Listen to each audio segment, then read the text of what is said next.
I'm Dr. Joseira Lopez. I'm the director of the CUNY Mexican Studies Institute.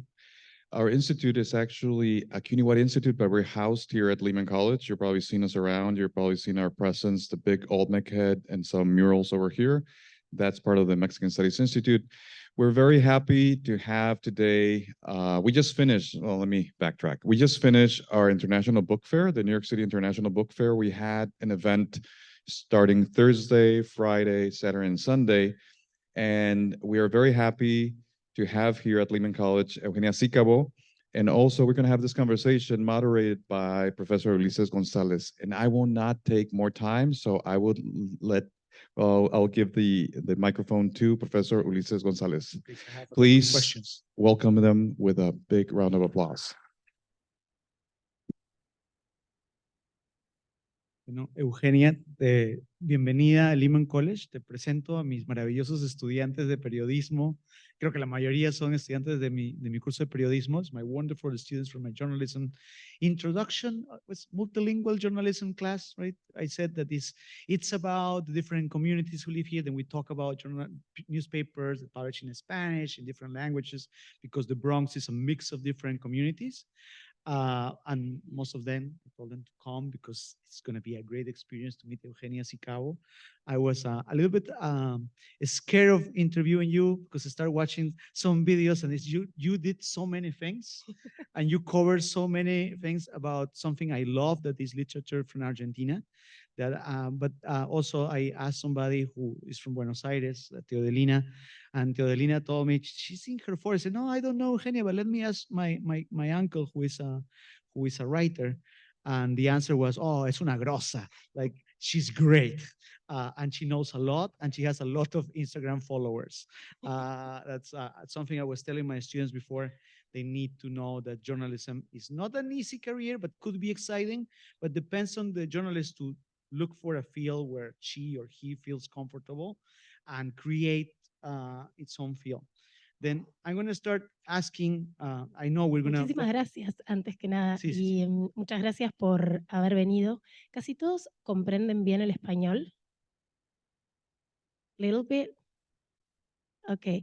If you don't understand, you just tell me. But if not, I prefer to speak in Spanish. Perfecto, entonces. Pero ustedes me dicen.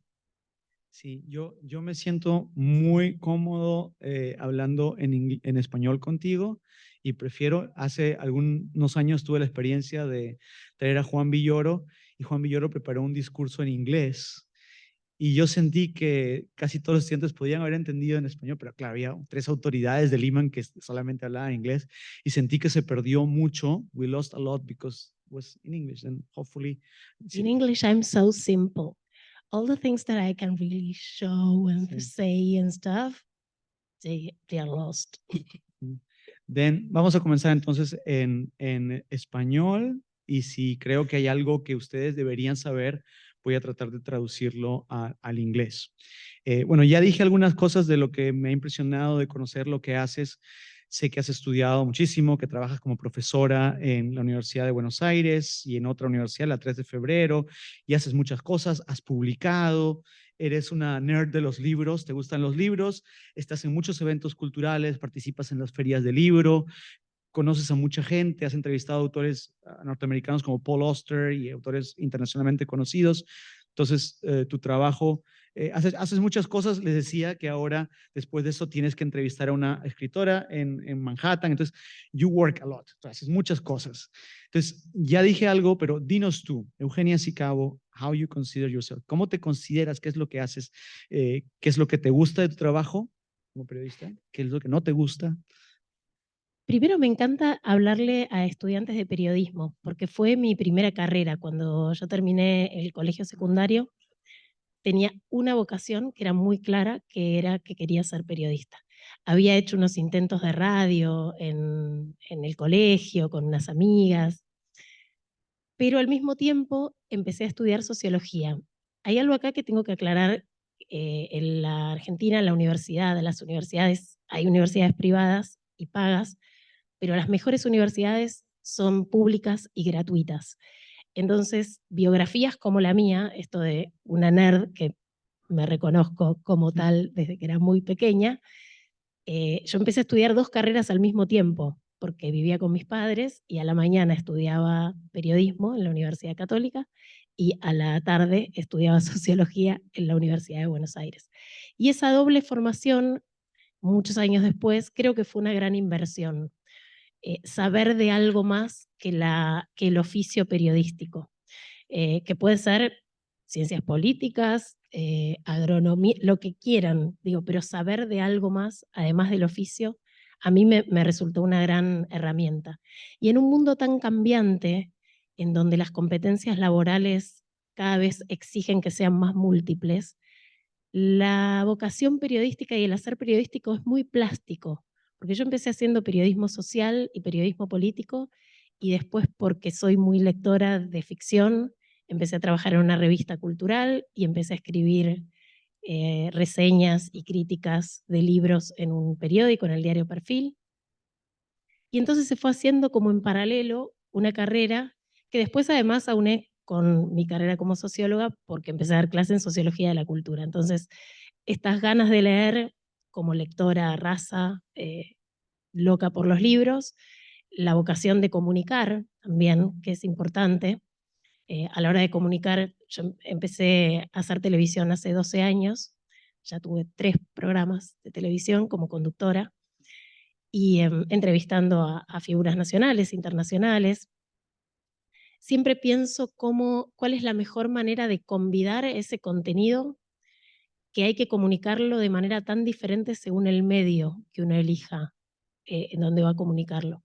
Recuerdo que cuando por primera vez tuve que hablar de Lolita, de Nabokov, en 3 minutos 20, yo pensé, porque yo puedo dar una clase de Lolita de Nabokov de 1 hora, y dije, ¿cómo voy a hablar en 3 minutos 20? Voy a ser una estúpida. O sea, la gente va a creer que...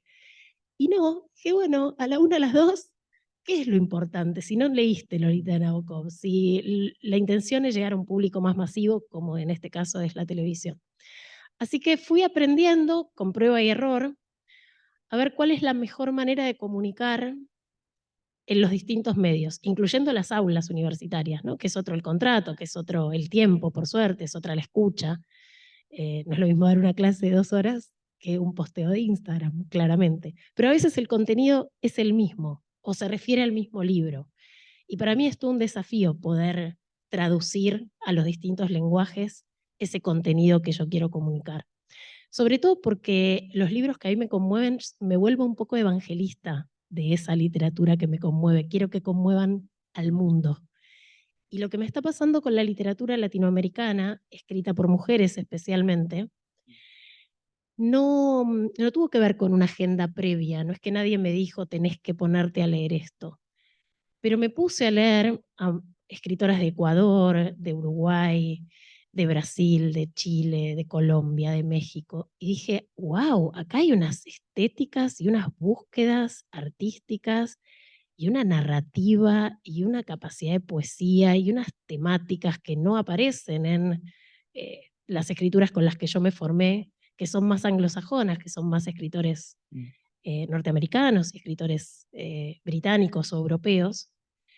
Y casi que estoy leyendo con exclusividad literatura escrita por mujeres en los últimos 4 o 5 años de Latinoamérica, y no paro de encontrar cosas brillantes. Así que bueno, algo de lo que me gustaría compartir con ustedes también es eso. Yeah, I'm gonna try to translate a little bit of what she said. She said a lot of things. I hope you understand Spanish, because otherwise you're gonna miss a lot. But basically, I want to say she studied 2 things simultaneously. She studied sociology and journalism, and she was lucky enough to live with her parents. She could do both. She also mentioned something very important when we're talking about other realities, that the best universities in Argentina, differently than the US, are public universities. You want great education, you don't go to a private school, you go to a public college. And that's where she teaches. And it's for free. Yeah. And everybody can go and study, even if you're not Argentinian. Yeah, here sometimes here in the US, sometimes it's the illusion that it's free, but then you have a student debt that tends to accumulate, and then you finish and you spend some years paying for your debt. However, CUNY, especially Lehman College, has been on the news recently because apparently is one of the most affordable and the one that really, really works towards moving the students from different social classes, like improving their lives. Also, something that she said, you see, she's very young. I was discussing with some students. I'm not that she looks young. young, and she looks very young. She said she already have in the past 3 television shows, and she also did some radio, and even if she did journalism at the beginning, involved to politics and mostly politics and social stuff. She moved slowly, I guess, into books. That is what she loved. Something also she said that is important for today's conversation is that she discovered the books written by women, and wasn't any agenda, wasn't something intentional, but slowly she started reading women writers from Latin America, from Argentina, from Ecuador, from Colombia, and she fall in love with that. And when she falls in love, apparently what she does, and that's the journalist in her, is tell everybody why you should love these books. And that's what she does in every show and every place. And she did it a lot during the book fair we have the last 4 days. Then maybe we can start talking about both things. Podemos comenzar a hablar de las dos cosas. Porque algo que me pareció muy interesante, yo he estado yendo a ferias de libro relativamente desde el año 2000, desde que quise ser escritor, desde el 2008-2009 me enteré que había una feria en Guadalajara y apenas saqué mis papeles porque yo también tenía problemas para salir a Estados Unidos, tenía una visa de estudiante que no se podía renovar. Apenas pude, mi primer viaje no fue a Perú a ver a mis papás, fue a la Feria Internacional del Libro de Guadalajara, que me acuerdo que el mayor evento fue conocer a José Emilio Pacheco y a Mario Vargas Llosa, que estaban haciéndole un homenaje. Entonces, uno de los grandes cambios que yo veo desde esa primera feria que fui con la de esta semana, es que está dirigida, hecha, audiencia, público, son chicas, son mujeres, son señoras que escriben, que leen, que están haciendo cosas, que están haciendo ferias de libro, clubes de lectura. Me pareció maravilloso, me siento mucho más cómodo en ese ambiente, creo que en el pomposo, en this pompous place where everybody talks from very, very high. It feels like it's more democratic and everybody's doing stuff and everybody's curious about what you're doing. Es muy interesante, y no creo que sea, no sé, yo no he estado en la Feria de Buenos Aires ni en la Filbo, que es la otra que me gustaría ir, pero he estado en la de Lima un par de veces y creo que es un cambio muy importante. No sé, ¿tú qué opinas de eso? Es un cambio súper importante lo que mencionas. Las lectoras somos, según encuestas globales de lectura, el 70% de les lectores. O sea, el 70%, cuando uno habla de gente que lee, el 70% y que compra libros, porque también son las mujeres las que compran libros a veces para la familia y están al tanto de las recomendaciones. Entonces, las mediadoras de lectura y las lectoras, el 70% son mujeres. Entonces, es un campo que hay que pensarlo también en esa clave. Y ahora supongo que un poco con el avance de los debates feministas, hay una visibilización mayor de la obra de distintas mujeres que en otro momento no es que no hubiera habido escritoras geniales, sino que no hacían sistema o no llegaban al canon. Y ahora sí está esa condición de posibilidad. La Feria del Libro de Buenos Aires es bien distinta porque es una feria, primero que es enorme, se hace en el predio de la Rural, que es, Yo estuve ahí. es gigante, Sí. y es una feria dedicada a los lectores. Guadalajara es una mezcla, ¿no?, entre Frankfurt y la de Buenos Aires. Frankfurt es bien para editores, venta de derechos, cuestiones más de la industria editorial. En la Feria del Libro de Buenos Aires hay 3 días de eso, pero dura 3 semanas y van más de 1 millón de personas. Entonces también es un evento cultural porteño muy, muy conocido desde hace muchos años. El FILBA, que empieza hoy, y es la primera vez que no voy a estar en 15 años, yo siempre hago la apertura de ese festival, les mando un beso. Sí, me da pena no poder estar, pero estoy muy contenta de estar aquí. Y ese es un festival de literatura que tiene una agenda muy interesante de escritores internacionales. Nosotros accedemos a conocer en primera persona a muchas figuras del extranjero gracias a la gestión que hace el Festival Internacional de Literatura de Buenos Aires. ¿Cuál era la pregunta? el cambio de las Ah, mujeres como el que... cambio de las mujeres. Sí, esto de que las mujeres leíamos varones y los varones leían varones. Y ahora las mujeres seguimos leyendo a varones, pero sumamos a las mujeres. Los varones, por otra parte, no voy a generalizar, por supuesto, pero en general no hicieron ese cambio y su canon sigue siendo masculino. Hace poco para el FILBA, en pandemia, entrevisté a Siri Husbeth, la autora que es de aquí, y ella me decía que le parecía que eso era porque cuando uno lee, le tiene que dar una voz de autoridad al autor, tiene que ceder al autor, a lo que proponga el libro. Y que darle una voz de autoridad a las mujeres para un grupo de los hombres Ujú. seguía siendo algo problemático. Entonces, y además yo lo veo, yo doy talleres de lectura en Zoom y nos juntamos con un grupo de lector una vez por mes, los últimos viernes de cada mes.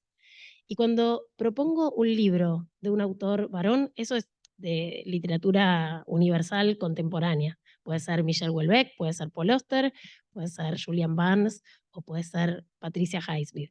Pero cuando es Julian Barnes, se anotan mujeres y varones, y si es Patricia Highsmith, se anotan puras mujeres. Mm, Y eso sigue siendo sigue siendo. una traba, O sea, sí. todavía ahí no hay, hay Sí. mucho por trabajo, mucho Hay trabajo mucho por por hacer hacer. todavía. Sí. Yo tuve la suerte de entrevistar a Margarita García Roballo en la FILNIC. But actually, I have to translate, I guess. I took some notes, I think very important. She said 70% of the people who read and buy books in the world are women. Then she's talking about this. We were talking about this way how the book fair, in especially the one we just were this weekend in New York City, is a big presence of women writers and women audience. And I saw most of the tables were like, I would say 70%, 80% women. And that's a big change from my experience, my previous experience in other book fairs. She mentioned how important it is for her the International Book Fair in Buenos Aires, and how different it is. It's big, it's 1 million people go to that fair. And she also says that in the reading clubs that she directs still today, many of them, there still is a problem that some men cannot read. They only read men, right? Men only read men, while women, we read men and women. Like it's not a problem for women readers to, okay, I'm reading a man, and now I'm going to read a woman. But apparently it's still stuff to work. And I said it's a positive thing that we have more presence, especially talking about the market. If 70% of the readers, the people who buy books are women, you would think that the book market would push more women writers, but it has been very difficult. Certainly, there's a big feminist movement in all Latin America, and I think Argentina is the pioneer. And my next question is going to go into that. En mis clases de cine, en my cinema classes, a mis estudiantes, cuando hablamos de documentales, les presento un documental de Michael Moore que se llama Where to Invade Next.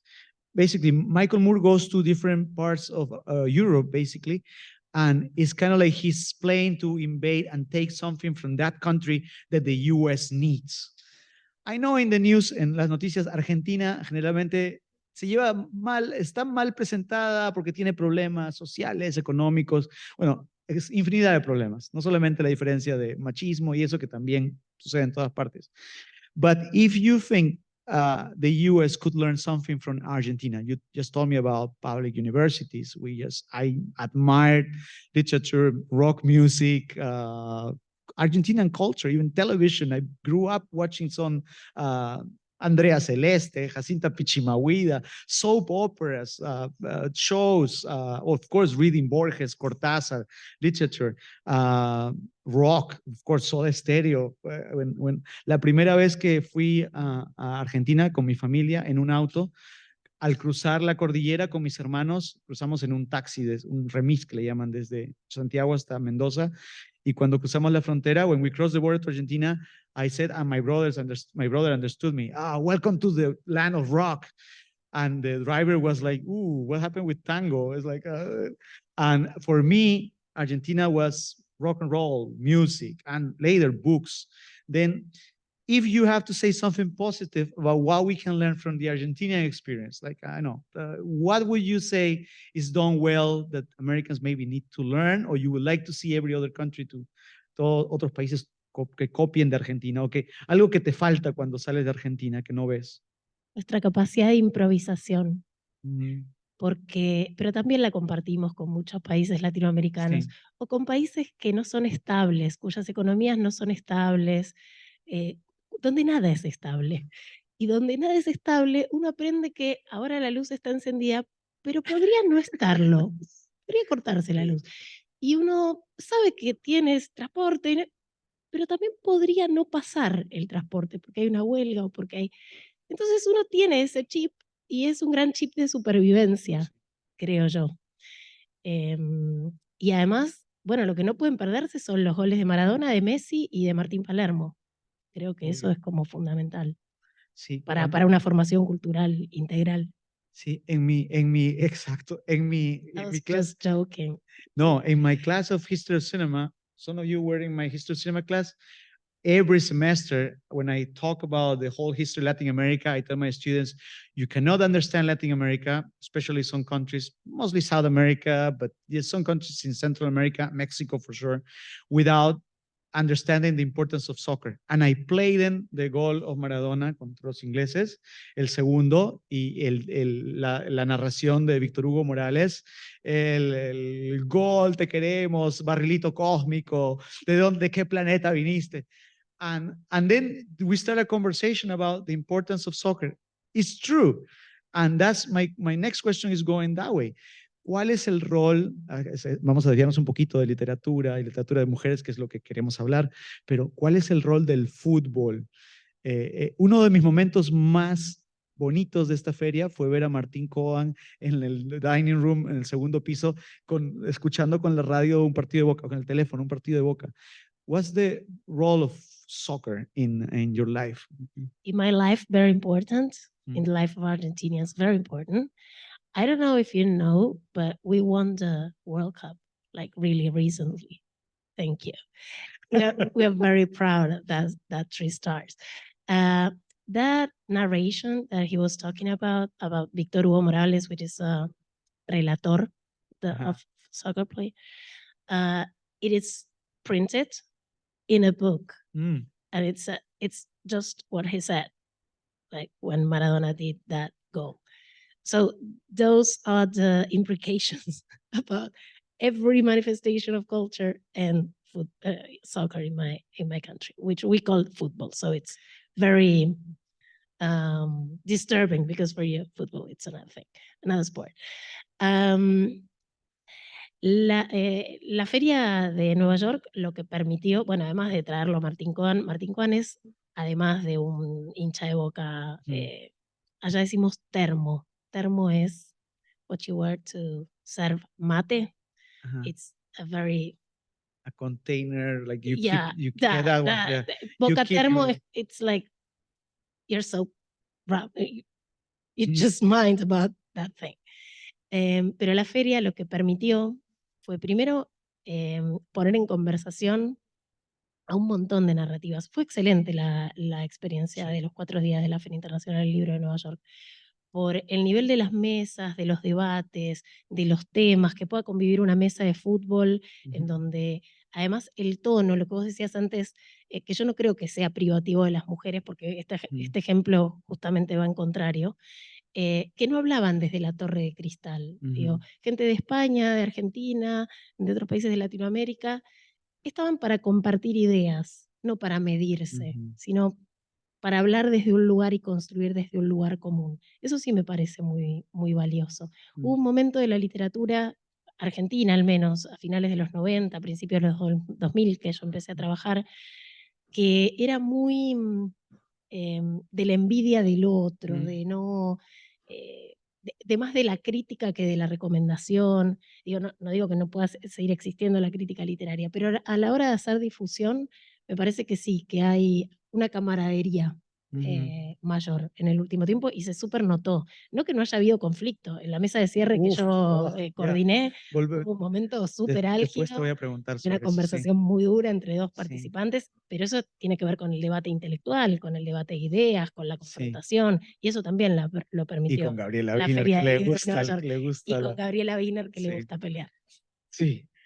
Well, vamos a, well, basically she's saying that now, different from the beginning of the 2000s, there is this ambience, as this like writers kind of like collaborate to each other. Used to be like more people envying other people's presence, but now like there is a community, I guess, a community of writers. Y voy a volver a Martín Cohen porque el otro día estuve viendo.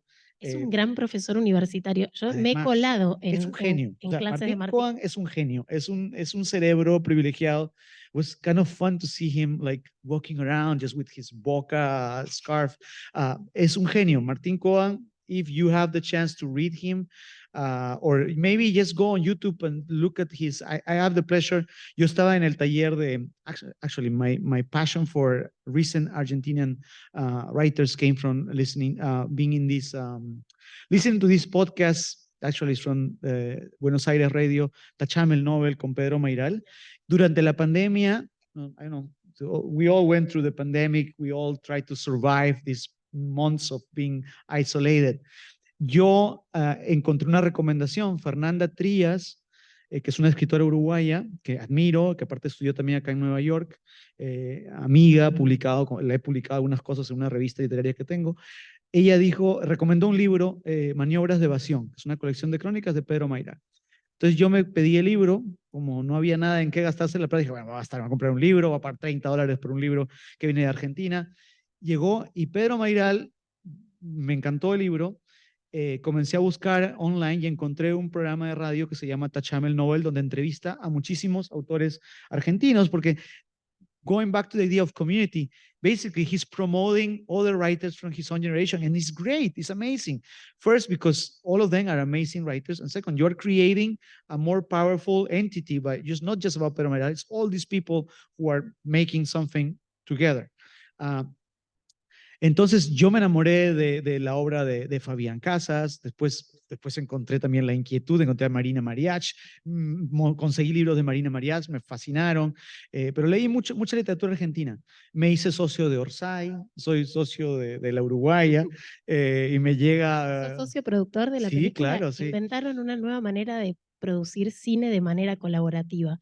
Eso, si quieren It's buscar amazing. Comunidad Orsay, porque es un proyecto que ya está, le vendió su película a Disney y los socios productores, que fueron más de 1000. 1900 and more. 1900 and We more. all put money and we made together, we put $600,000 and we made a movie. And I can say we, even if it's Regular kind of, people, not cinema producers, like regular yeah, people. regular people who are into books. The book's an adaptation of a novel. And it's an amazing, well, going back to my question. But go to orsay.com and look around what's happening. Yeah, I usually talk about Orsay in my in introduction to cinema class, and I remember playing because we were invited to. Everything was doing during the pandemic. Then they have a production meeting, and the production meeting is in Zoom, and you can see them discussing the script and the locations. It's an amazing example of how you make a movie. And I was there when Hernán Cachiari is the director of Orsay, another genius, a crazy genius, who is a writer too, and a crazy personality, amazing storyteller. He was saying, we have this idea, you want to invest? And I put like some money, not that much, and it was fascinating. Then, okay, there's something else I'm very proud of to being a member of Orsay. It's amazing how Argentinians, Orsay changed the way you think about movies.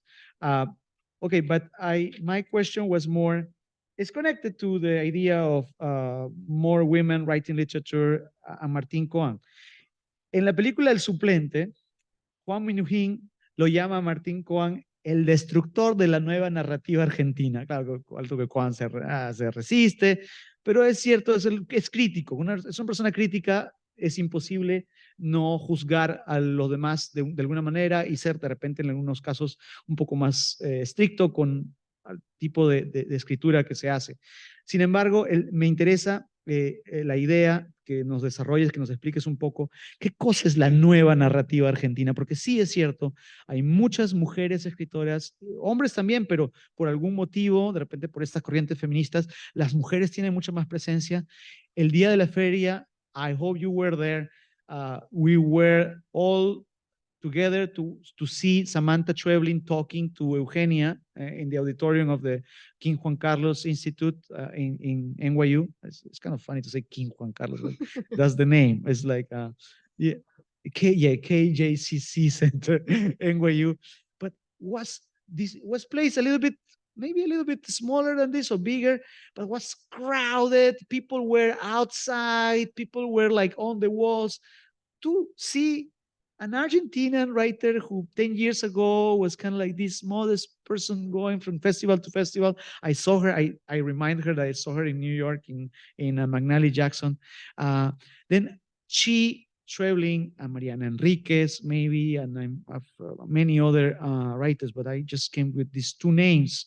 Kind of are the point of a big, como dicen, la punta del iceberg de la nueva narrativa argentina. ¿Nos puedes decir, de repente, esta pregunta te sirve también para hablar de escritoras que admiras, que están haciendo cosas en Argentina y fuera de Argentina?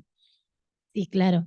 Samantha Schweblin publica ya hace 20 años y ese día realmente estaba estallado el auditorio. Ella vive en Berlín hace 10 años. También eso es algo que se repite. Algunas de las escritoras cuyas narrativas se hacen conocidas en el mundo tienen que vivir en un tiempo fuera de la Argentina para hacer más conocida su obra, aunque no es el caso, por ejemplo, ni de Mariana Enríquez, ni de Gabriela Cabezón Cámara.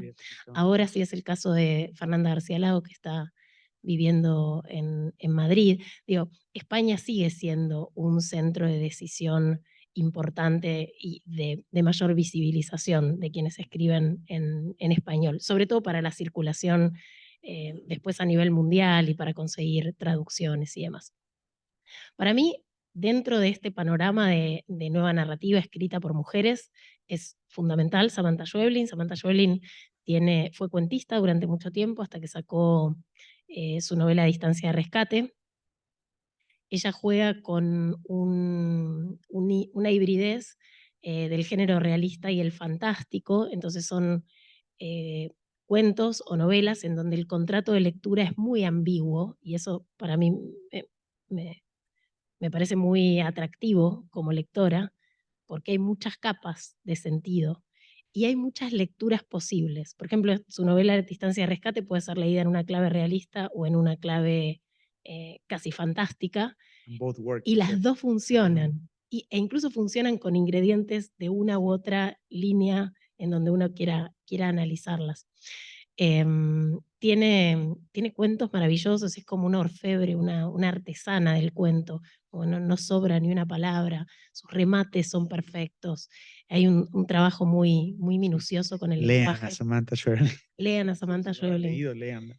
Tiene un cuento muy corto que se consigue en internet, que se llama Conservas, que es una mirada muy irreverente y al mismo tiempo, bueno, muy literaria de lo que puede ser la interrupción voluntaria de un embarazo, por ejemplo. Y también es en una clave que se van a encontrar con algo bien distinto. Mariana Enríquez, que es ahora nuestra rockstar de la literatura argentina, llena teatros, es una gran performer, es una gran contadora de historias. Empezó como periodista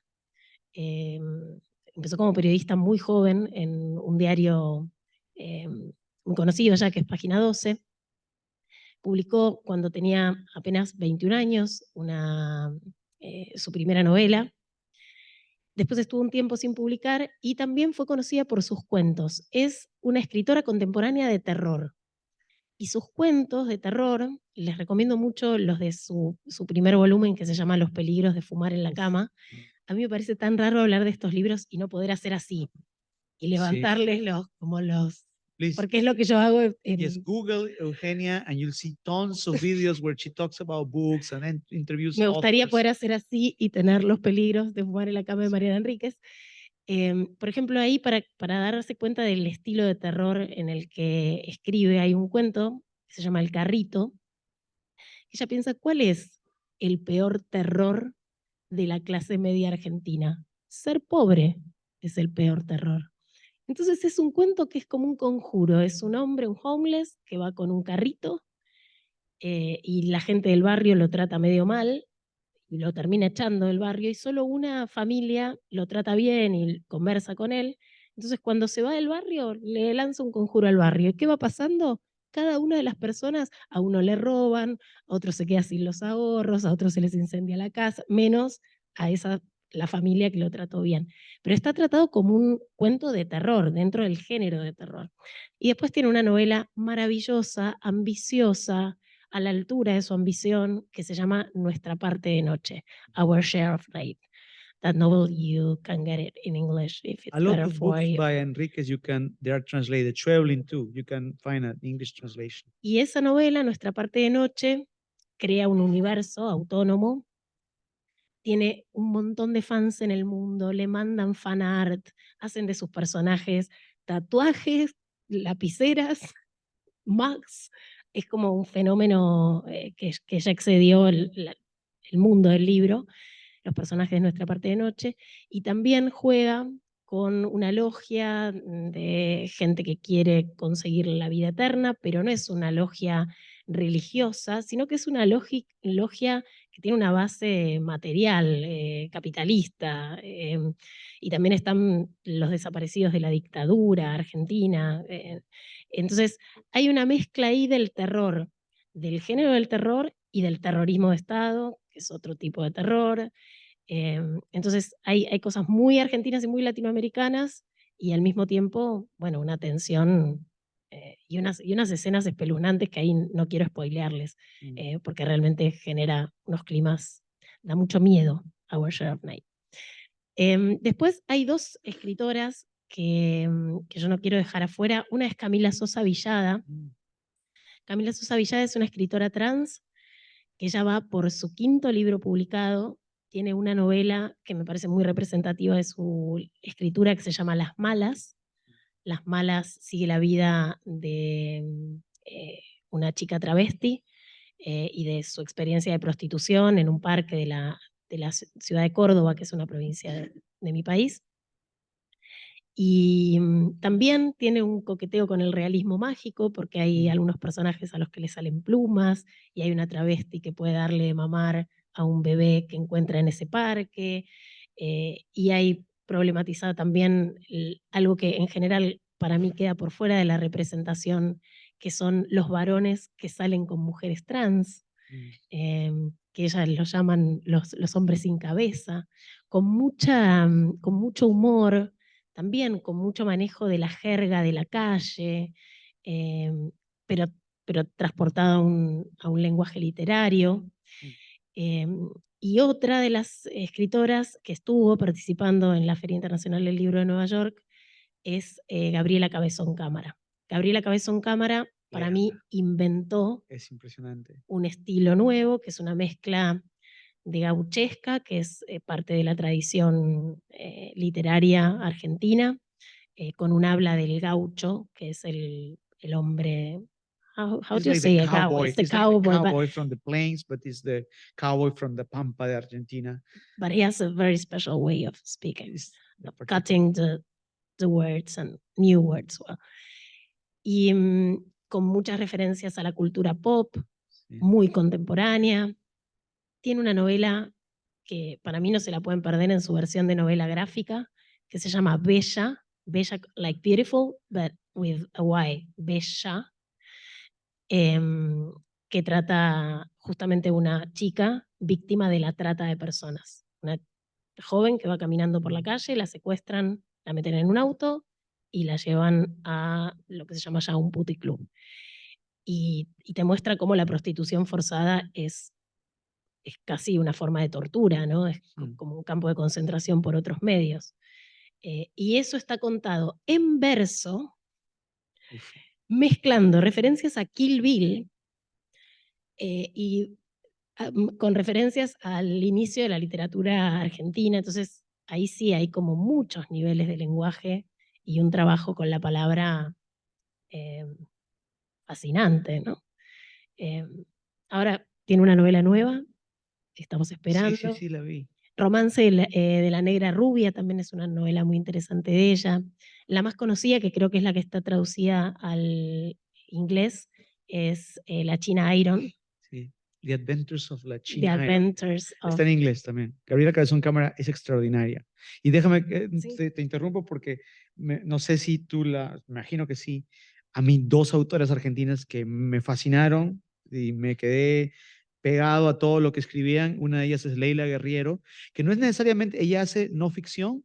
She writes what they call in the US narrative journalism, but the way she creates the stories is intense. It's a lot of work behind. It's kind of like a crazy idea that you can somehow represent reality if you do all the work needed to put certain words and all. It's amazing, fascinating, and some of her work also is translated. Leila Guerriero, and also Selva Almada. Selva Almada, also, I didn't know anything about her, and Pedro Mairal interviewed her in Tachamel novel, and I got like, I love her. Also, I love the idea. Pedro Mairal is big into saying we are moving a little bit from Argentina center in Buenos Aires to authors who come from outside, and she likes to create this world where not all the Argentina literature comes from the center. Leila Guerriero is from outside, from Junín, in Argentina. Selva Camila Almada. Sosa Villada is from Córdoba. Ah, ok. Y otra autora que me gustaría mencionar, que yo creo que a mis estudiantes les encantaría, que es más de género, pero es Dolores Reyes, con esta novela Come Tierra, que a mí alguien me la recomendó, la mezcla esta de fantástico, que seguramente ya Deyanira la quiere traer a Dolores para la próxima feria, ya te vi, y yo quiero verla. Dolores Reyes es una escritora que viene de una clase social muy de marginal, y creó una historia alucinante que es una mezcla de este mundo violento y hostil de las afueras de la ciudad de Buenos Aires con la fantasía, ¿no? Es una persona, this girl that if somebody, and it also has to do with the violence against women, because if somebody has been killed or disappeared and bring her some dirt from the place where that person lived, she can trace and see where the body is or where this person is hidden, because sometimes they're kidnapped. It's amazing, and I really like the idea. She said she wrote another story, right? Escribió una segunda novela, porque ella, interesante también escuchar eso cuando la entrevisté, tiene esta cosa, sí, aprendió a hacer literatura en los talleres de Selva Almada, pero ella le interesa hacer dinero, entonces ya estaba pensando, tengo como 3 novelas más, y ya se viene la película, y no sé, o sea, she's very... it's a great story. It's not very connected to these literary figures that also admire in Argentina, but she's still a teacher.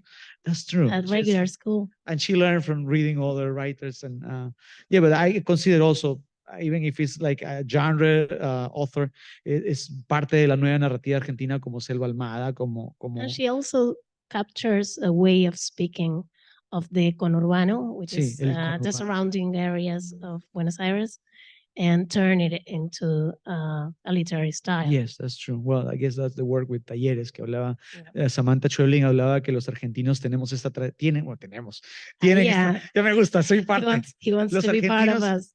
tienen la tradición del taller. Donde hay un escritor argentino, hay un lugar donde se sienta a conversar y se leen lo que escriben, y que es una tradición que no existe en muchos lugares. Talk a lot. Yeah, los argentinos hablan mucho, improvisan, ya dijimos, y es fascinante la cultura que tienen, que es una mezcla también de lo nativo con lo europeo, y tiene mucha influencia. No sé, de repente podríamos hablar un poquito acá hablamos de Argentina. What's the United States for you? Talking about influences, talking about your idea. Also, if you, I don't want to talk about political positions, but for most of us growing up in Latin America, the US was the enemy, or at least this bad person over there pushing us to do stuff just for the money. Then it's always a complicated relationship to talk about, oh, I was very influenced by North American people, because it's a feeling. I don't know how you deal with that. Or you can say, no, I was, Another author I would like to mention, otro autor, es Forn, Juan Forn, que yo cuando leía Juan Forn, muchas cosas me pasaron cuando leía Juan Forn y los viernes, pero una de las cosas que hice fue correr a leer otra vez John Cheever, que lo había leído muy mal, y me leí todas las historias de John Cheever, que es an author from New York. John Cheever, he lived in Ossining, New York. It's like 30 minutes from here. Now I live very close to where Cheever lived, and it's amazing, it's fascinating. Then I can see, I don't know, Eugenia can tell us more about that, a lot of influence from North American, US authors in the books, in the narrative of autoras y autores de Latinoamérica. No sé cómo lo ves eso, Eugenia. La influencia es total, era nuestro norte, nuestra meca, los Estados Unidos, sobre todo en la década en la que yo me crié y empecé a ser lectora, que fue finales de los 90. El aspiracional, the thing you wanted to do more is arrive to the United States, and the cultural influence was almost total. The movies, the series, and of course the books. Some name of authors from American authors. Todos mis autores favoritos. Primero, yo me di cuenta de muchas cosas en los últimos 5 años. Uno, que me faltaba leer un montón de mujeres de todas partes del mundo, que estaban subrepresentadas las escritoras en todas mis lecturas y que estaba sobrerepresentados los Estados Unidos en mis lecturas. ¿Pero por qué? Porque son buenísimos, está muy bien que estén sobrerepresentados, porque tienen a Hemingway y tienen a John Cheever y tienen a toda la generación Beat, a Burroughs, a Kerouac, a Ginsberg, y tienen a Truman Capote y tienen a Patricia Highsmith. ¿Sí? ¿O es Patricia británica? Creo que es británica, no estoy seguro. Y tienen a Nabokov por Nabokov, claro, que hizo por su carrera acá en adopción, Estados porque Unidos, terminó escribiendo además en inglés, y Paul Auster, y Siri Husband, y ¿quiénes son mis favoritos? Bueno, y más jóvenes, Miranda July, que además es performer. Estoy pensando yo tengo, no, es que en mi biblioteca, porque tengo ordenada mi biblioteca por continentes, países y al interior de los países por afinidad entre los autores. Si buscan en Google van a encontrar alguna entrevista donde ella enseña su biblioteca a los lectores. Entonces y es genial. estoy pensando que la literatura argentina, mira, esto lo responde bastante bien. La sección de literatura argentina ocupa exactamente lo mismo que la sección de literatura norteamericana. Norteamericana, sí. Sí, claro. Ahí está Richard Ford. Richard Ford. Ahí está Jonathan Safran Foer, David Foster Wallace, un gran cronista. Y su amigo, ¿cómo se llama? El de Freedom, que no me acuerdo su nombre ahora. Pero sí, hay muchísima Jonathan Franzen. Jonathan Franzen, que yo recuerdo a Jonathan Franzen leerlo en inglés. Una de las cosas que agradezco, yo vine acá. Un autor, perdón, que soy muy fan y que es de Nueva York y es muy joven, se llama Jesse Ball. No lo he leído. Tiene una novela, Toque de Queda. Toque de Queda. Que es una novela perfecta, rarísima. Que juega con las tipografías, hace para adultos, hace cosas raras y muy bien. ¿Has leído a Johnson, Dennis Johnson? Sí. Train Dreams, Smoke Tree. Yo leí Train Dreams y era como leer un poema escrito en prosa. Y ahora voy a volver un poquito, te voy a desviar un poquito, pero me interesa conectar. Nos quedan como 15 minutos, creo, 12 minutos. Y Lori Moore, me voy acordando más gente. Hay mucha influencia de Estados Unidos. Hemos mencionado muchos narradores, pero tú hablaste de la mesa del cierre de la Fielding, ¿no? Que fue fue divertido, fue interesante, pero fue tenso desde el punto de vista de una moderadora. Era como, no se me va esto de las manos, y yo lo vi que lo hiciste muy bien. Gracias. Pero algo que me gustó muchísimo es que cerraste la mesa. You closed the table with a poem. ¿Qué es para ti la poesía? Hemos hablado mucho de narrativa, pero I would like to see what poets are in your canon. ¿Qué poetas te gustan? También hay mucha poesía. Yo he descubierto a Juan L., por ejemplo, leyéndolo a Mayral. Mayral también es un gran admirador de la poesía argentina. Por supuesto, Borges, está Pizarnik, está Temperley, que Ujú, también es, Gustavo Temper. sí, uno entra a un escritor y una de las cosas que, si este escritor le gusta hablar de libros, es que descubre todo un panteón y si uno es curioso, como yo trato de serlo, a pesar de que tengo 2 hijos, familia, trabajo, leer, ¿no? Leer todo lo que pueda. Entonces, dinos un poco sobre la poesía argentina, de repente poesía escrita por mujeres o no. La poesía, a ver, te puedo mencionar de autores que vengo leyendo últimamente. Laura Whitner me parece muy Uf, buena. sí, Ella tiene una del gran grupo de obra, Casas, ¿no? que También es del grupo de Fabián Casas, 18 el propio piezas. Fabián Casas, con esa poesía más de corte realista. Me encanta Pedro Mairal como poeta, Sí, e incluso ese los experimento pornosonetos, que ha hecho de los pornosonetos. They are hard poems, que es but muy with gracioso. rhymes and with a very like high use of the language, but very gross at the same time. It's wonderful what he does. En este podcast que tiene Liniers, Liniers tiene un podcast. Liniers is a very famous, I really love Liniers, es a cartoonist. He lives here in Vancouver. Sí, no, está en Vermont. Ah, en Vermont, perdón. Sí, claro, en Vermont. Yo lo en vi Vermont. cuando vino a Nueva York. Liniers, por favor, si pueden, también Macanudo, todos sus trabajos están traducidos al inglés. Liniers lo entrevistó a Pedro Mairal y Liniers leyó un pornosoneto con la voz de Cortázar, que fue extraordinario, porque Cortázar, con estos acentos y medio francés, pero un pornosoneto, te la voy a meter y cuando llego por acá te veo por el culo. Fue extraordinario. Sí, Mairal es un buen poeta y también es un buen difusor de poesía. Creo que es algo que tú también haces. Gran difusor de poesía. Yo leo menos poesía que narrativa. Y leo más ensayo y leo más crónica periodística. Llego tarde a la poesía. Hay 2 autores muy jóvenes, de menos de 30 años. Una se llama Tamara Grosso, que me gusta mucho lo que hace, la publica Santos Locos, y Gustavo Yuste también. Y Walter Lescano. Walter Lescano hace una poesía en donde captura aspectos de la vida cotidiana que, que lo hace con mucha maestría. Igual para mí es como un lugar de refugio la poesía, eh, o de algo entre novelas. A veces me pasa que terminé de leer algo muy, muy bueno. Por ejemplo, me pasó cuando leí la primera novela de Agustina Bastarrica, Cadáver Las Exquisito. Indignas, no, Cadáver Exquisito. Las Indignas la Es el terminé de leer último, ahora, sí. ese es el Uy, que último. quiero leerlo, sí. Está muy bien. Sí. Que era una distopía en donde se las recomiendo, está publicada en Es inglés. gente que come cadáveres. No, Cadáver Exquisito. ojalá. Sí.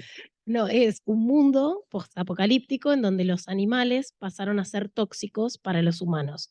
Entonces, forzadamente el mundo vuelve vegetariano hasta que empieza a desaparecer gente y te das cuenta de que hay gente comiéndose gente.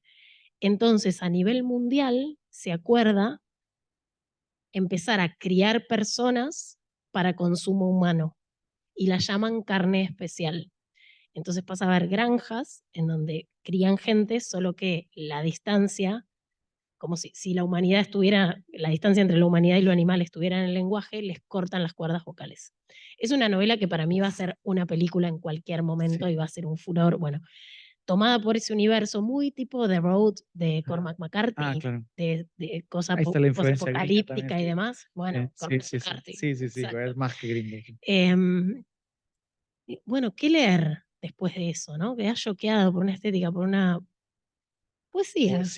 Poesía, un lugar tranquilo, un lugar que además te hace leer tantas veces. Dice que la buena poesía se lee rápido, pero se lee lento. O sea, uno se queda en el poema porque es justamente eso que te hace volver a pensar tu propia categoría de ver el mundo, porque las palabras no están ordenadas con la sintaxis con la que vemos el mundo.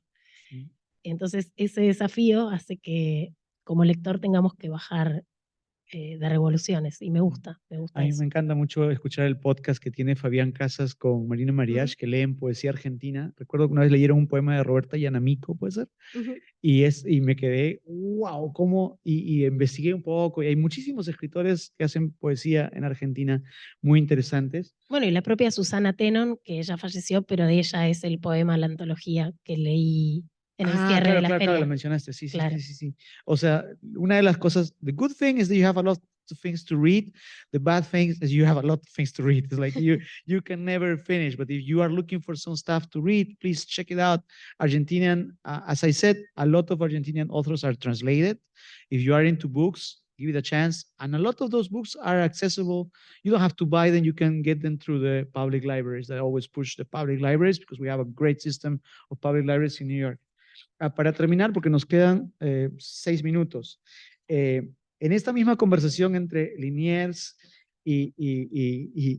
Alberto Montt.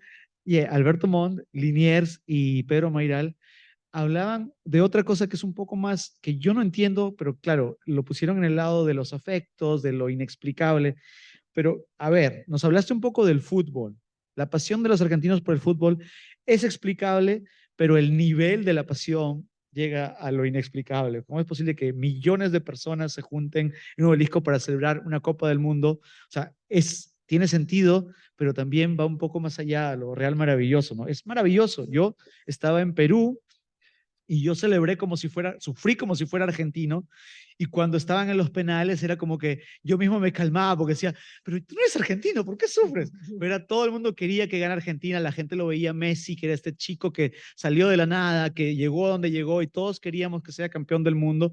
Y recuerdo estar paseando por Miraflores en Perú, en Lima, y escuchar de los edificios, porque yo no quise verlo, cuando llegaron los penales yo no quise verlo, era como están locos, yo no me voy a morir de un infarto, y escuchaba los gritos, y gracias a los gritos yo supe que Argentina campeonó. Entonces, eso es inexplicable. Campeonó es un gran verbo que nosotros no usamos, pero vamos a pasar a usar. Campeonar. ¿No lo Bien, usan? ¿Campeonó? ¿no? No. Campeonó. Me encantó. Sí, Campeonamos. campeonó. Quiero campeonar. Sí, campeonó. Quiero conjugar el verbo campeonar. Campeonaron. Y bueno, y esa es una de las cosas que me parece muy identitario, muy conectado a la idea de ser argentino. Otras cosas que hablaba con Mayral es menos explicable, pero me encantaría saber tu opinión. Primero, bueno, 2 cosas son más explicables: la pasión por las empanadas, la pasión por el mate, que ya me dijiste tú no eres apasionado. It's a practical thing to do, empanadas. It's not that I love them, but being here just for last week is that it's so easy. It's not a sandwich, but it's a hot meal. No, like it's a comfort food, but it's everywhere. Sí. It's a very good idea. Last Wednesday in the Argentinian embassy, they gave us It's empanadas meat, with like wine. cut Yeah. meat. That's right. And it's not easy because the Chileans always tell you, no. It's very easy to prepare. Yeah, I can give you a recipe to you and to you all. It's but very yeah, easy. from the recipe, I guess from the recipe to the moment when you have it, it's complicated because, as I said, some people offer you empanadas and they were not as good as the ones I have in Okay. and that was good. The wine also helped a little bit. Otro término que me parece más complicado, y como tú, yo no sabía si preguntártelo, pero como tú has cubierto política, es la conexión, el amor-odio con el peronismo. ¿Cómo va eso? ¿Por qué cada vez que hablamos de Argentina, economía, política, volvemos al peronismo, pro, anti? No sé si es una buena manera de Es el cerrar. partido de gobierno en este momento Sí. y siempre disputa algún espacio de poder. Es una sociedad, la Argentina en este momento muy partida, era una sociedad muy partida en 2 y ahora está partida en 3. Lo cual ha movido el escenario político. Pero la polarización me parece que no es privativa de No. Argentina. Todos El movimiento de las nuevas derechas y el avance de las nuevas derechas hizo su radicalización en Internet, que son espacios más anónimos, porque una cosa es, bueno, acá lo vieron con Trump y Sí, lo mismo. terminó en el asalto al Capitolio, digo, no terminó en algo menor. Bueno, y en Brasil también. Y en Brasil Brasil también, con el con la asalto misma, Renato. dinámica. Creo que hay algo de la polarización que se dio también con el Brexit en Gran Bretaña, y que cada uno está como en su micromundo informativo. Ustedes van a ser periodistas, está complicada la profesión periodística porque los medios tradicionales a donde uno iba como referentes ya no tienen el peso que tenían. Yo cuando me levanto, hace 10 años me levantaba y leía el diario, y ahora me levanto y entro a Twitter y me fijo los periodistas, no los medios, sino los periodistas que a mí me dan cierta confianza, que dicen sobre un tema u otro. Entro en un canal de YouTube de tales periodistas, pero no en los medios tradicionales. Yo creo que no prendo la televisión hace 10 años. O sea, contenidos televisivos consumidos en Internet, sí, pero entonces hay algo ahí que en los últimos años cada uno tiene su burbuja informativa y por eso cuando después vas a las votaciones y las cosas salen tan distintas Sí. como vos y tus amigos y tu familia No sé. votaron, decís, ¿dónde está esta gente? Claro. ¿Quiénes son? Y nos pasa a todos, Nos pasa. desde cualquier ámbito de lo político. El peronismo es un movimiento popular, además de un partido. Sí, Y eso es lo que explicaba. es un movimiento popular que ha tenido oscilaciones desde hacia la izquierda y hacia la ultraderecha. Entonces es un amplio abanico en donde adentro Que de cualquiera ese puede ser peronista, peronismo decías. puede hacer muchas Sí. cosas y hay tensiones al interior de ese movimiento, pero es histórico. Lo Claro, que pasa es que, bueno, quedó también muy asociado en el primer peronismo, el de Perón.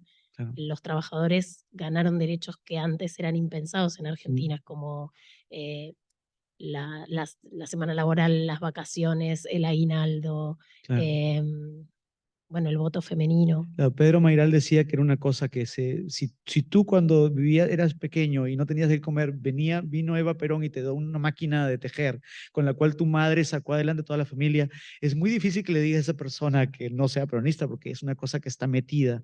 Eh, No, y que fue la vía de ascenso social sí, real real, de para mucha un gente, un montón montón de de clase gente. trabajadora, sobre todo Sí, inmigrantes. Es el caso de mi familia materna que viene de Italia, de Calabria, de la Segunda Guerra Mundial. Mi abuelo peleó en la Segunda Guerra y cuando llegó a Argentina era muy pobre, no tenía nada de comer. ujú. Y en parte una trayectoria como la mía se explica a partir Sí, a partir de la de presencia del eso, Estado, ¿no? Es el sí, Estado sí, sí. orientado a apoyar la cultura, que es algo, me imagino, de lo que vas a hablar hoy día también, cuando hables de Leonardo Fabio, que también fue un Porque hoy peronista. presentamos el libro de Florencia Halfon sobre Leonardo Fabio. Sí, entre muchas otras cosas, Sí, porque fue Leonardo Fabio fue, cantante, sí, director de cine, una figura muy interesante. sí.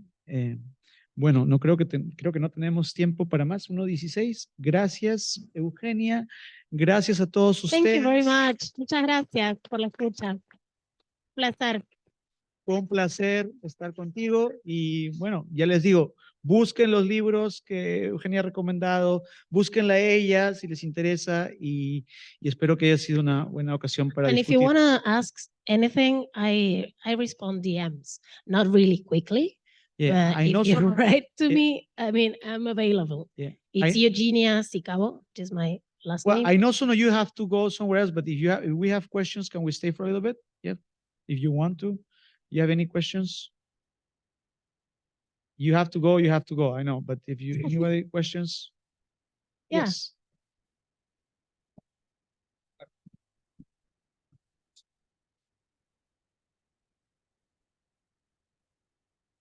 Hola, a mí me interesa mucho lo que hablabas sobre estas tendencias de la lectura de autoras, autores. Em, Creo que mi pregunta es, ¿qué podemos hacer al respecto para para ayudar a que esta tendencia vaya, llegue a algún balance lo más pronto posible de que em, las autoras tengan ese mismo, esa misma fuerza que los autores. Ah, Leerlas, leerlas y contarlo. Se van a imponer por derecho propio, se están imponiendo por derecho propio y no por ley de cupo, sino porque lo que escriben es muy bueno y es muy poderoso y es muy distinto a lo que se está escribiendo. Y si te conmueve ese tipo de literatura, vas a querer seguir buscando por ahí y vas a hacer tu propia familia de escritoras. Y yo sigo leyendo eso porque me rinde mucho como lectora. O sea, la paso honestamente muy bien o muy mal, ¿no? Según lo que me propongan. Em, pero como lectora muy entrenada, digo, descubro algo nuevo cada vez. Y me pasa con gente que, por ejemplo, viene del campo del cine, que dicen, ay, no encuentro una película para ver. Hace 10 años que no veo una película como Taxi Driver. Digo, yo cada 3 días leo una novela maravillosa que me rompe la cabeza, ¿eh? O sea, también decir, y, y sacarle tal vez la cosa elitista a la lectura, porque todos podemos leer. Yo termino de ver una serie y abro una novela y leo 40 minutos y después me escucho un podcast, o sea, todo medio al mismo nivel de los consumos culturales. Es como que si no, siempre hay que encontrar un lugar para leer, un momento para leer. No lo vas a encontrar nunca. El momento para leer es llevar tu libro y vas a leer un montón. Ya, sí.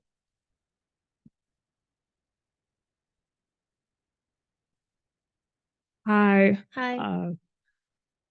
my name is, oh, this is loud. My name is Zainab, and I take Professor Gonzalez's multilingual media class. I don't speak Spanish, so I didn't really catch a lot of what you guys were saying, but it looked interesting. I just wanted to see if you could talk about the influence American politics has on Argentinian politics and vice versa. Well, a lot of influence in the major level, like in the macro level, because, for example, in economics, last government has signed with the FMI, with the monetary fund, which the States has a lot to do with it. And that means a debt for life for us as a country, for the people of my country. And it's cyclical, the intervention, but it's a pretty hard and harsh intervention. And this is the bad side. The good side is the cultural influence, because the States has this amazing literature and cinema and series and language. And I'm speaking the US language at the time. So, and it's amazing for me to have that skill. So it goes in two sides, to separate. For me, it's separate sides. For some people, it's like Yankee go home and stuff. Not my case, but because I love your culture, and that's what it is. I can say something about politics coming from Argentina into the rest of the world. I think the feminist movement in Argentina is very strong. And the reason why they have kind of like advanced law, for example, I was reading listening to a podcast of Radio Ambulante today, and they talk about the right that people have to change their sex if they don't feel comfortable with the gender they were born. In Argentina, they have a law that you just have to say to the government, and they give you a new ID with your new gender. That's completely unthinkable, I think, in many countries. And It's just has like 10 years. yes, that law. and also the abortion rights was, people say, oh, Argentina, they have abortion rights. Wasn't an easy fight because of the big power of conservative movement in Argentina and the Catholic Church, but they managed to do it. And other countries following what Argentina did are fighting. I seen people even in the US when the Supreme Court decided to ban or finish with abortion rights. Some people showing this green, las chales, las bandanas verdes. Ese es el símbolo. That was the symbol of the fight in Argentina for women's rights, for abortion rights. I think there's a lot of influence from the US to Argentina, but Argentina is also making a strong impact in world politics, at least in those two fields. Hi, my name Hi. is hi, my name is Miracle. My question is kind of like a broad, just general question about journalism, and like, I'm not really like, what's it called? Like, I don't know a lot about journalism in general. It's my minor, but like I need to like do some research of my own. But my question is like, how did you like decide what sector or like part of journalism that you want to pursue, and like how is that like different from like, because like I'm sure journalism is such like, for me it's such a like broad statement, and I just want to know like how do you like differentiate like where you wanted to go. I don't know if I chose it or if it chose me. Because at first you have this general panorama of things. And well, I did an internship in an editorial place, which had many magazines, and you couldn't decide to what magazine you were going to do because it was part of the study training. And so I decided that I didn't like fashion magazines because I had to work in one for a couple of months, but it's like I didn't study this for this, but I couldn't choose at the time. And then I started studying sociology. So the subjects that I was interested in, reading theory and social theory, opened my eyes to some specific things.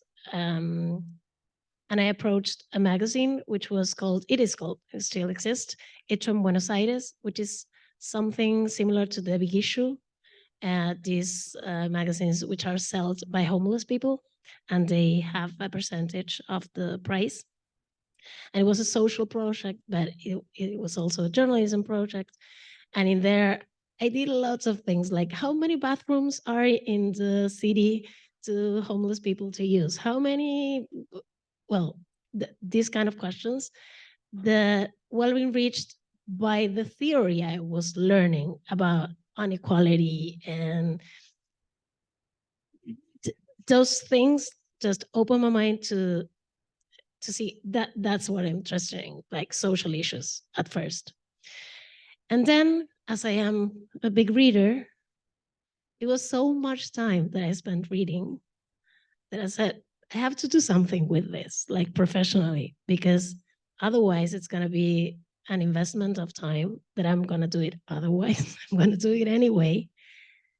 But why don't we do this like properly and in a journalistic way? And I systematized some readings and started writing a newspaper, book critics. And then, because of a cultural magazine that I did with a group of people, which was called La Mujer de mi Vida, it is the woman of my life, that we published different authors. A guy from the TV, which was a very recognized TV man, read me and invited me to one of these shows. And I performed quite well. And he said, do you want to do this like once a week? And we do a 1 hour show. And it was in a channel, a news channel network. And that was really awkward because it's like in Fox News, you have an hour of books from, well, and I was there. And that literally changed my life because this guy who was a guy from the news read this magazine, which was a very like small but nerdy thing to read. So some things I chose it, but some things was like I was there in the right time at the right place. But after that, I presented my own show. And I thought, well, how I want to communicate this. And I went to the channels. One of them, the director, which is the public TV, he said, okay, let's do it. And the word, it was a word like pressed, and it was a 5-year show. So you're gonna know. I'm sure you're gonna know. Sounds like cliche, but it's kind of like basically follow your passion and everything is gonna. It is. It sounds like a T-shirt, Yeah. but yeah, it has something about it. No, thank you. Hi, I have a Hi. quick question. Do you think I'm gonna say it in English because I don't want to mess it up in Spanish. But does Argentinian literature lead the way for other Hispanic culture or Hispanic countries to write and like try to bring it up as big as Argentinian literature? If it influenced another, Yeah, like other Latino countries to I guess so. Yeah, I guess so. It was in the 70s. It was a big group which was called El Boom, Latin American Boom, which was formed by Carlos Fuentes from Mexico and Vargas Llosa from Peru, Cortázar from Argentina, and I'm missing someone else, Jose Donoso from Chile. And they were like a big impact. Then Roberto Bolaño, who is from Chile, was very well read here in the States and translated, and it gave another wave, like good impact to Latin American And Borges from Argentina, I have to say Borges, but I don't want to say Borges, not because I don't like him, but because he's so well known that you really don't need no one to talk about him. Like, I mean, of course you have to read Borges, don't miss him, but everybody knows in a way. It's like Messi of literature, but it's a good entrance. Yeah, of course, lots of countries accept to translate things that comes from Argentina because Argentina is Borges' place, for example. Yeah. And then the last one, okay? Hola, mi Hola. nombre es Nurisleida Soto y mi pregunta sería, ¿cuál es la importancia de impartir la lectura no solo en Latinoamérica, sino también en el mundo entero? Y cómo la lectura puede cambiarnos la vida y abrirnos la mente en muchos hábitos concretos, tantos como en los sentimientos y en los pensamientos. Well, your answer has your question has the answer inside. Do you want me to speak Spanish or? Lo que dijiste es tal cual. Te cambia la vida. A mí me cambió la vida literalmente. Pero no solo a nivel profesional. Aunque yo no haga nunca más nada a nivel profesional con los libros, yo voy a seguir siendo lectora toda mi vida. Porque la literatura te permite conversar con gente que se murió hace mucho tiempo y que no tendrías chance de acceder a las maneras en que se vivían, se pensaban. Por ejemplo, cómo cambió el amor romántico. Uno lee las novelas del siglo XVIII que se la pasan pensando si está bien, si la culpa, si Dios o el convento, algo que no forma para nada parte de nuestro universo contemporáneo, pero decís, claro, estas personas estaban atravesadas por la religión de esta manera, y además es la manera de conversar con gente mucho más inteligente que uno, sin duda, que la mayoría de sus amigos, porque la elegís entre todo el mundo, entre todos los tiempos, entre todas las épocas, como casi que no hay manera de fallar. Y una cosa, porque esto es algo que se puede hacer con las bibliotecas públicas, como decía él recién, o si tenés un acceso privilegiado a los libros porque te lo mandan los editoriales, como yo, que es que si algo no te gusta, lo abandonas. Yo abandono libros sin culpa todo el tiempo. Abandono más libros de los que termino, de hecho. Porque entonces solo llego a cosas que me rompen la cabeza. Así que recomiendo leer, pero recomiendo abandonar, porque si no, hacer esfuerzos con la literatura, uno no hace esfuerzos con una serie, uno no hace esfuerzos con una película. ¿Por qué lo harías con un libro? Hay algo ahí que está mal, pensarlo desde la obligación de tengo que terminar. ¿Por qué tenés que terminar? Terminal que te lleve a buen puerto. Y ahí vas a querer encontrar otro, y ahí vas a querer encontrar otro, y es hermoso cuando eso pasa. Yeah, when you start reading, you probably think that you have to finish the book. And I abandoned more books than the ones I finished. Because you don't do efforts with films or series or whatever. And why do you have to make an effort with a book? If this book is not for you, okay, there's another one. And I'm sure there's another one because it's, before I said that you can talk with people who's dead, maybe centuries ago, and they have different views of reality, of love, of everything. And you have the opportunity of choosing to talk with people, life or death, from the whole world, from every era. You have to find something you like. So don't make a useless effort with the ones you don't. That's my advice. Hello. Okay. Hi. Hello. So my name is Tafari. I am a film and TV studies major. I'm not really in journal like that, but this really got me really intrigued, especially hearing from your side of things. So I just want to know, particularly like your story, like what was your favorite internship that you have been in the past, and like what really puts you, like what introduced you to that internship? Like, I just want to know out of curiosity. Internship? What's an internship? Like, where did you go for like experience for your area? But because my internships that I told before, Mm. I went to this editorial place, which lots of magazines. That was not for me at all, and you didn't get to choose. Yeah, it's Atlantia, Editorial Atlantia.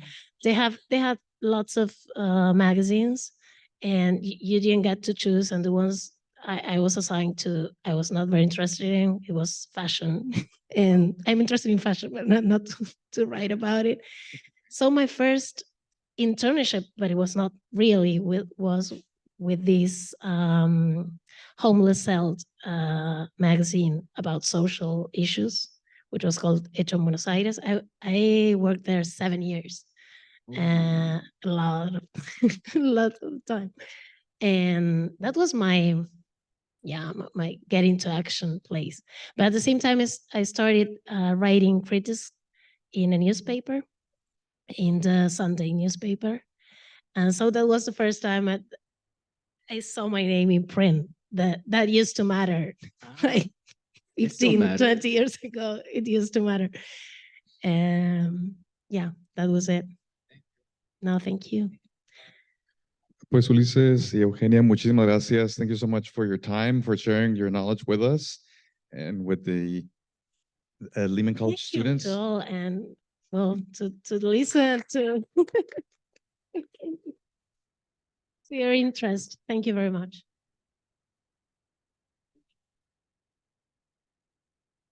Please write your name. There's a piece of paper that write your name. You are my classes.